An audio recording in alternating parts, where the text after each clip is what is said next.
Well, Tim Allen has entertained billions around the globe as a celebrity handyman, the first ever CG astronaut, and even a turn as jolly old Saint Nick.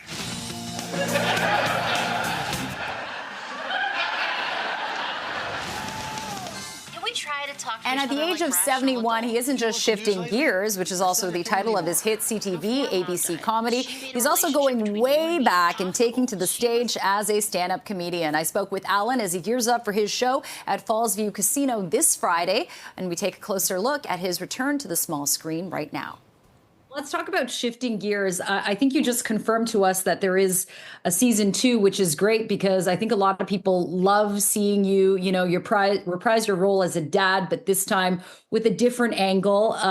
Your co-star, the daughter on your show, Kat Denning, says that, she feels like America, the world kind of needs a show at a time like this because it kind of highlights the division within a family. Two people love each other, but they're kind of on different sides of the scale here. And you're conservative and she probably isn't.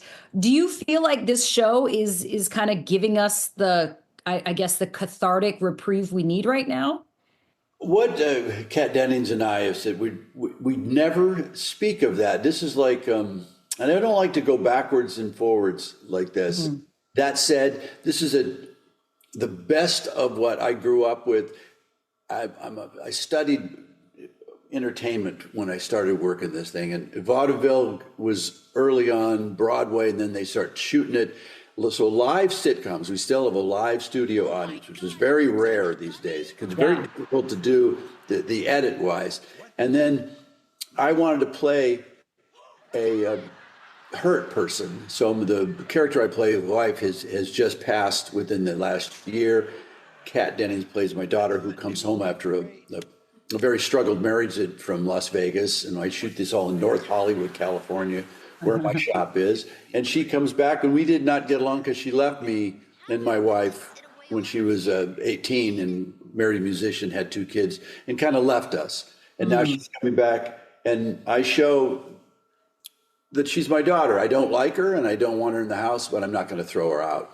Yeah. And then my sadness, she gets to deal with. It sounds like really dramatic, and it gives it some basis. And it turns out we want to solve problems. And that's where I think I'm at. And we talked about this yesterday with a director friend of mine. I'm a problem solver. Whichever side encourages problem solving and conversation, I'm that side, whether it's Democrat or Republican. I'm a problem solver. And I said, this is what the show's about. You'll find layers of this guy.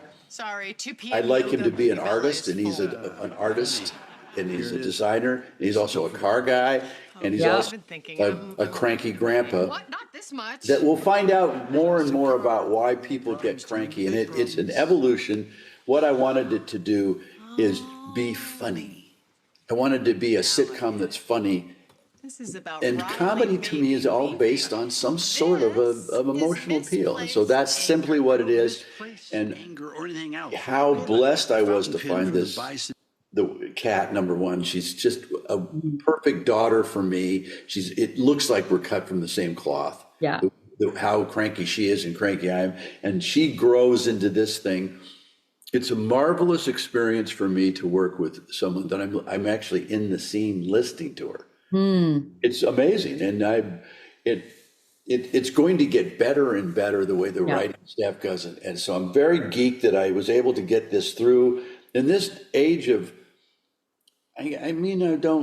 We are so constrained. I used to hate it. Television, network television has to be proper enough, if you will, for anybody to turn it on at any time. Right. Streaming has opened up literally verbal and visual X-rated stuff all day long. There is no censorship to that. No. We're back to network TV, and if you're used to the edges and the boundaries being expanded on streaming, you're going to think ours is old-fashioned. What it is we have to struggle to make this funny and interesting within really narrow boundaries. Can't mention God or Jesus or Bible or poop or, it's amazing the things we cannot say.